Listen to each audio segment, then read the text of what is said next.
where dreams and chafing are made. Okay?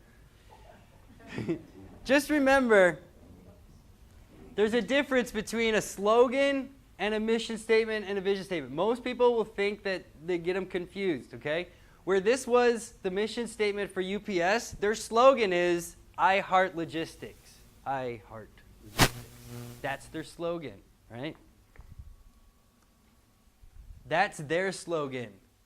Dreams are chafing are made. But their mission statement is to become dinosaur famous and to provide the best quality, ugliest sweater available. Okay? Filthy Farm Girl, mission statement. Being good to the earth starts with being good to ourselves and our families. Healthy, happy, and yes, clean people are, I can't catch it. Oh, intrinsically good for the earth. We believe our soap puts people in touch with the earth through their senses and involves their otherwise mundane ritual of washing. That's their goal, is to change your ritual of washing. And they do. Well, they give you a nice label to look at right before, and you take it home. So even before you get it home, you've been pleased by your product before you even open it up. The label is great. And then once you get washing, it'll change your ritual of washing, because actually, I paid attention to my soap for the first time when I started buying Filthy Farm Girl, before I started making my own. These guys inspired me to make my own. But I would sit there and I'd rub it and I go, oh, that's nice. I don't think I've ever done that in my whole entire life with a bar of soap. It's like, okay, you got Dial, you got Dove. You're like, yeah, it smells like Dial or Dove. It's the way it always smelled. But this time it's like, ooh, that's lemony and patchouli and some kind of, okay. So it changes your washing experience. We have been making soap for ourselves for years now, and we are rocking out, putting quality bath products into the hands of like-minded farm girls and farm boys like you. So they're in their mission statement. They definitely include you as a customer, and they want to show that we're buddies, right? We're in the same game. We want to do clean, chemical-free washing, okay? We'll provide that service for you. We grow and harvest many of our herbs and spices ourselves, and we go out of our way to support local farms whenever possible. Okay, so if they can get local oils, they do it. Most times they don't, but then that's different than their slogan, which is no yucky stuff. So please get a slogan. It's certainly not as important as a mission statement or a vision statement. Man, my tongue is not working today. Let's see here. Can I get a hyperlink? Didn't think so.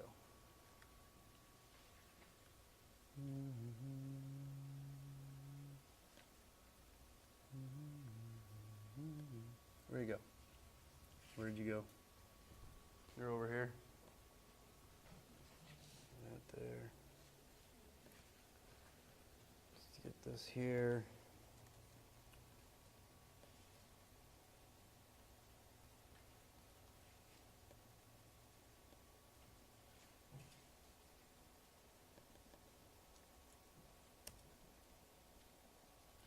All right. This is a kind of a piece done by an author. Whoops.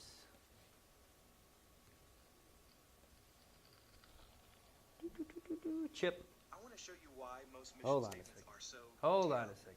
So let's. This guy Chip, he wrote this fantastic book called How to Make It Stick. I think it's what it's called. And it's basically trying to make your ideas and your products stick into the brains of your customers so that they never forget them. So he does this pretty good explanation of how to write a mission statement that doesn't suck. So I hope you can hear this. Everybody heard the last one okay? Yeah. Okay. And then we'll go over a write-up that he did. Whoa, this is hard to do upside down.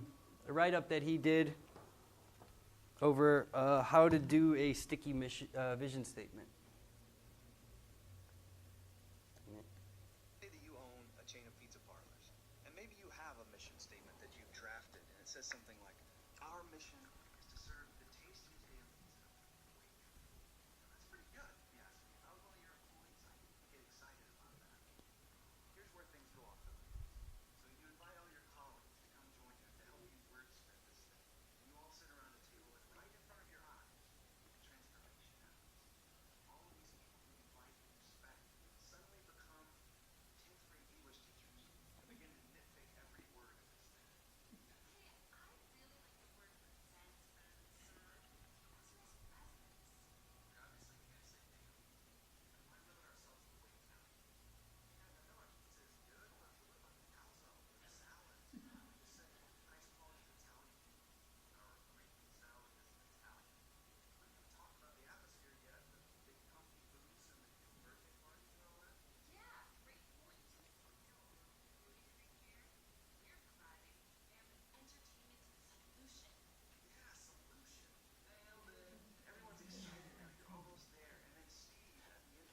You hear that last part? Okay. So, where it becomes complicated, you want it to be flowing and nice and easy and comprehensible. So there's that happy medium. You don't want to fall victim to the wordplay that's going on here. Really, you just want to break it down as what is the purpose of your business, just like that Johnson & Johnson claim. It said nothing about the products that they make. It just says that who they're trying to provide them to and at what level quality.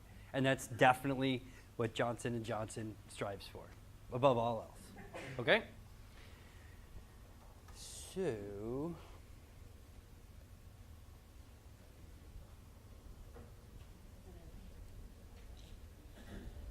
let's turn to the 5 tips for creating a sticky strategic vision. That is done by Chip Heath, guy we just saw. And that's going to be in the middle there with the packet.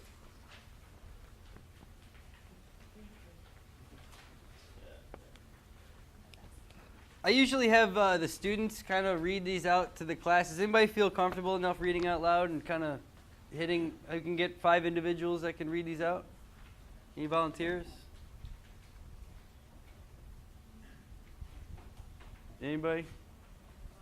Okay, nice and loud. Stand up. Yeah, I got to stand up. Come on, make sure everybody can hear. Articulate your organization's core idea. A core idea is your secret sauce. It informs every aspect of your business. If it doesn't help employees make decisions, it ain't a core idea. For instance, Southwest Airlines says they're the low-fare airline. Herb Keller gave an example of a marketing executive who approached him with some customer survey data. She suggested that Southwest should add a chicken Caesar salad to some of their longer flights. Keller asked her, will adding a chicken Caesar salad help to make us the low-fare airline in those markets? Because if it won't, we aren't serving any damn chicken salad.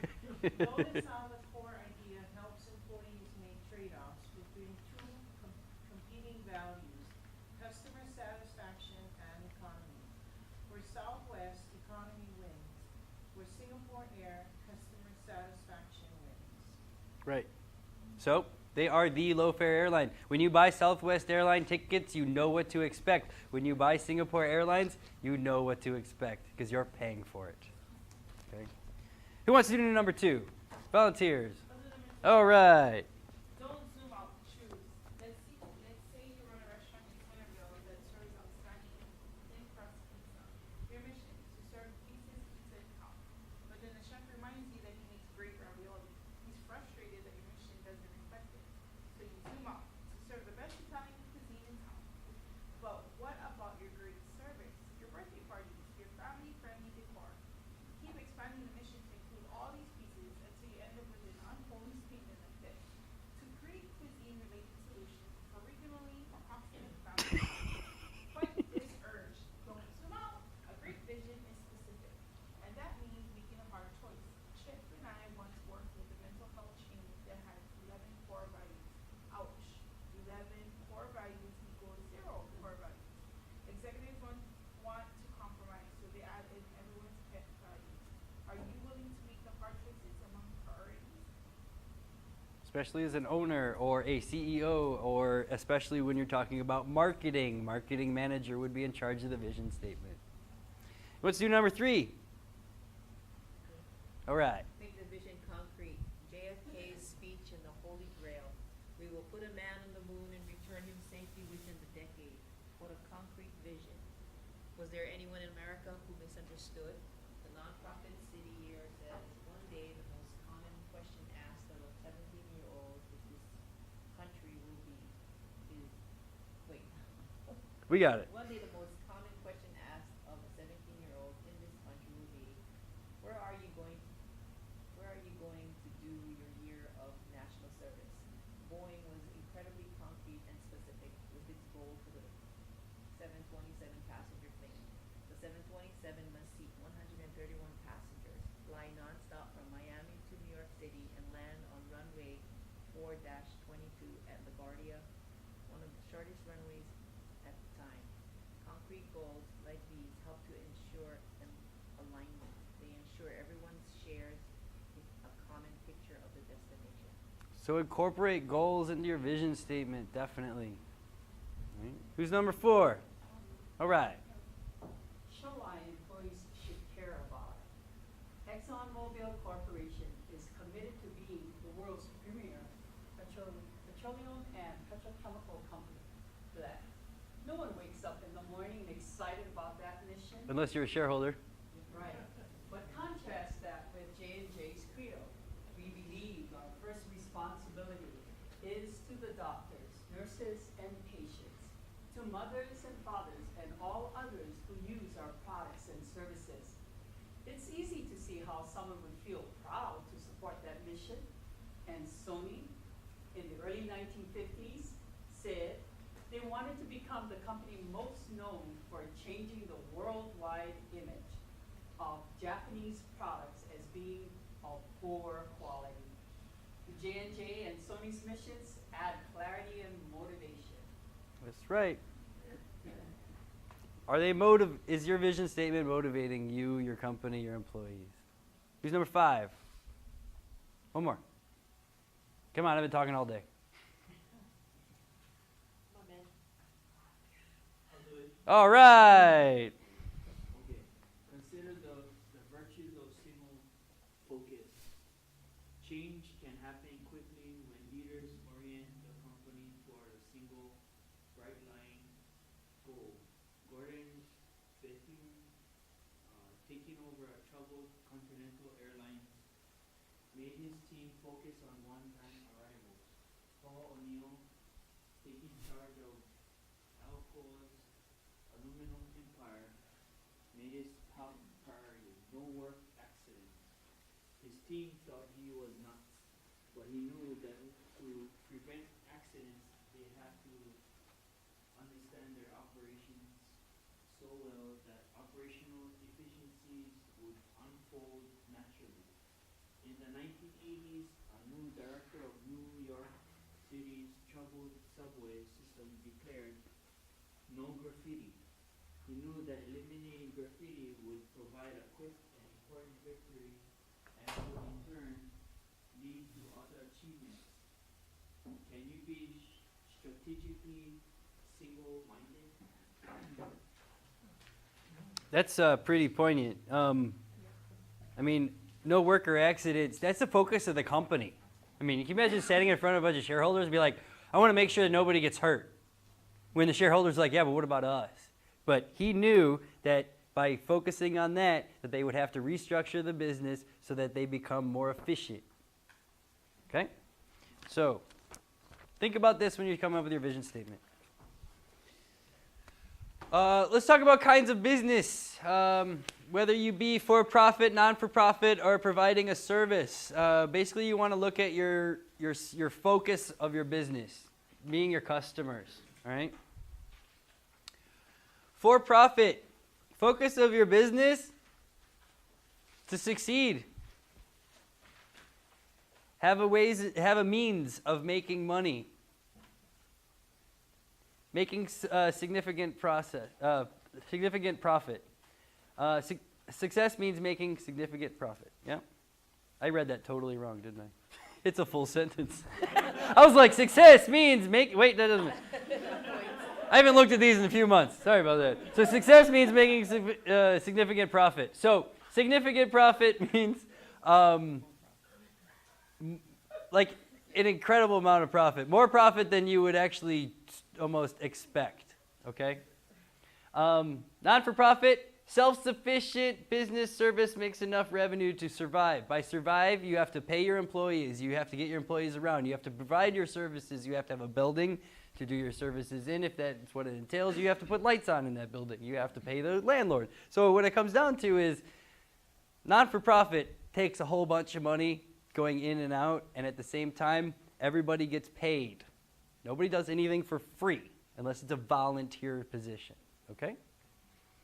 And services, taxpayers support operational government grants and subgrants, etc. Now, if you're going to be providing services to government agencies or to municipals or anything like that. That is definitely a different business model in that it usually goes to there's a bidding situation for services, and you need to be able to fluctuate your prices and your services to meet the needs of the customer. Does that make sense? So if you own a company that does tree trimming or something like that, you need to come in as the lowest bidder and still provide a service. Can you, with your business model, look at a project and say, you know what, I could take a pay cut, or I can change my business plan based upon whatever contracts are out. When you're talking about government contracts, they're usually very good because sure, it takes months and months to get paid, but you usually get paid no matter what, how good of a job you do, all right? Business structure, we're going to look at sole proprietor, and then gradual partnership. So, sole proprietor, as far as control, liability, taxes, business regulation, and the life of the business, we'll touch on those, okay? Sole proprietorship are controlled total over operation and profits. Profits and operations, your ability to provide a service dictates how your business is run, okay, for a sole proprietorship. As far as liability, there's unlimited liability. If there is an issue with orders not being made, if there's issues with people getting injured or anything like that, it's really up to the sole proprietor to, I guess, meet those legal and financial needs. Okay. Taxes, usually you'll do, as under sole proprietorship of your business, you do a personal income tax, usually as you can do now. You need to do definitely a different tax form if you are a business and you have another job. It's a different tax form. But it's all done on the personal income tax statement, and your Social Security number is the ZIN number that they use. Business regulations, as far as business license and a trade name, you definitely want to have a business license provided if your industry requires it. Agriculture, not so much, but when you're talking about food safety certification and that kind of thing, certainly comes into play. Trade name, and then also the life of the business equals owner's death and disability, or in their business plan they've stated they're going to pass it on to a certain individual or individuals after a period of time. Gradual partnership, so that's going to be shared between two people, or two entities, two families. The liability is joint and unlimited, which means everybody involved who owns the business has the same liability as if you were a sole proprietor. They just split it down the middle. Partners, personal tax income, same way as over there. And then business licenses are needed, and the length of the business is agreed upon through the partnership. A lot of folks will say when one of us dies off, we'll sell the business. Or if they don't have anybody lined up within the family. Of course, we have corporations and sub-S corporations.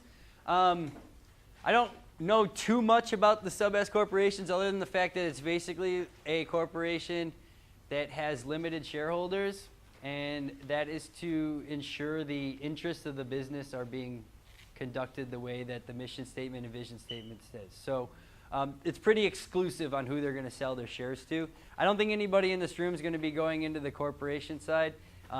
If you saw on the business plan templates that I give, Joan does talk about, on the coffee one, does talk about eventually becoming a corporation. So if it looks like that you have potential 5-10 years down the line through expansion of your business, that maybe a corporation is a good way to go. There are tons and tons of really, really small corporations, that only have like 10, 15 shares and certainly not traded on any market. But what is a share? It's an investment in the company. I mean, you could sell shares to your uncle and your auntie, I mean, it's an official legal document that has some strength to it, financial strength, but it's not like a loan that you'd get from your family. But corporations exist with 4, 5, 6 employees in them, and then the shares are 10, 12 of them out there for $10,000 a piece. They do exist. Both of these are going to have a board of directors, officers, and managers. Joint and unlimited on the corporation side, limited partners protected on the sub S. Basically meaning only the business entity itself is considered when discussing liability. It's not any investments that have come in from any of the shareholders or anything like that. It's only what it exists as the shareholders come in. Taxes, partners, personal income tax, same thing over here. Business regulations, there's articles of incorporation. So you need to incorporate. And there's certain laws that go involved in that becoming incorporated. And then the life of the business is unlimited. Limited liability partnership and limited I'm trying, man. Limited liability partnership and limited liability company. Okay. Take a close look at this as all the businesses I've owned are all LLCs for a reason, because you may not make as much money, but the liability issue is certainly not there. Control for limited liability partnership is shared between gradual and limited partners. Limited partners are protected. So basically just the business is under the chopping block if anything goes wrong, as opposed to your house, your car, your properties, your investments, your 401k. It's first thing that they go after, the IRS. If you're on any other situation, sole proprietor, and you owe money, boom, retirement gone. So you got to be really, really careful and getting involved in the right liability. So limited liability partners are protected. Taxes, partners, a personal income tax, same as the others. Certificate limited liability partnership. You have to sign up as an LLC and you register with the government as an LLC. And then the life is agreed upon through the partners. Limited liability company is the same thing as a limited liability partnership, but there's more investors or more people involved in the organization of the business. This is just two, and this would be more than two. I guess one or more members. It'd either be one or more than three. Limited to investment of the business. Now, that's where it's different is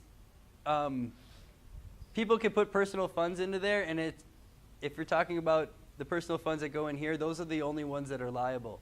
So, how do I explain that?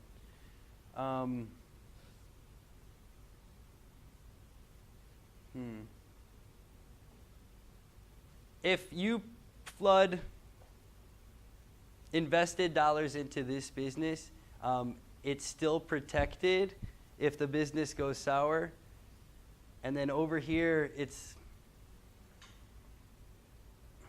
the money that you put in to start up the business is certainly out on the chopping block where this isn't, I guess. Taxes as limited partnership is a corporation. And business regulation, you have to have articles of organization operating with an operating agreement between all the partners. And then the length of the business, life of the business is agreed upon or at will. So with a limited liability, you can get in with 3 people on a business, and then at any moment, at any time, one of the guys could just pull out. And then he has certain rights to whatever profits come in from that day afterwards. So he can yank out and then expect still a profit coming in because he made a wise investment, started to run a company, and that if he felt like it wasn't going his direction, he could yank out at any time without any legal issue.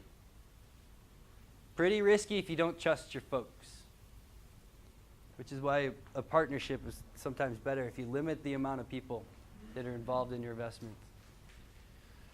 All right, there's 2 different kinds of business plans. So in our business plan, we're gonna have to do articles of incorporation also? I mean, if that's the route that you want to take, if you want to become a corporation, then you want to do that. As simple as enough as just stating that what kind of business model you want to have in your business plan is fine, and then of course explaining the structure, and that's all I would be looking for. 2 general options for a business plan. You could use your own money. If you're using your own money and running a business, you definitely want to write this stuff down Because, first of all, that's your money. You might as well organize it. And then also there's bank loans and other agencies and other like angel investors and stuff like that, investors. So not necessarily bank loans, but definitely loans or investments. This is a great business plan book that I recommend. Jim Horan had written this, and this is the one-page business plan. It's explains to you how to organize your finances and your thoughts if you are funding your own business, okay? It's a requirement to meet the requirement for this course to have a funded business plan. Please do not turn in a business plan to me that says I'm using my own money. If you are, lie to me and say you're going to borrow it from your brother at 0.7% rate and that you're going to list your installments for payments. I do not want to see a self-funded business plan for this class, okay? I want to see a funded business plan. Because if you don't do that, you're going to have a very, very small business plan. If you turn to this package right here, and I think it's turn the last page to the inside. I gave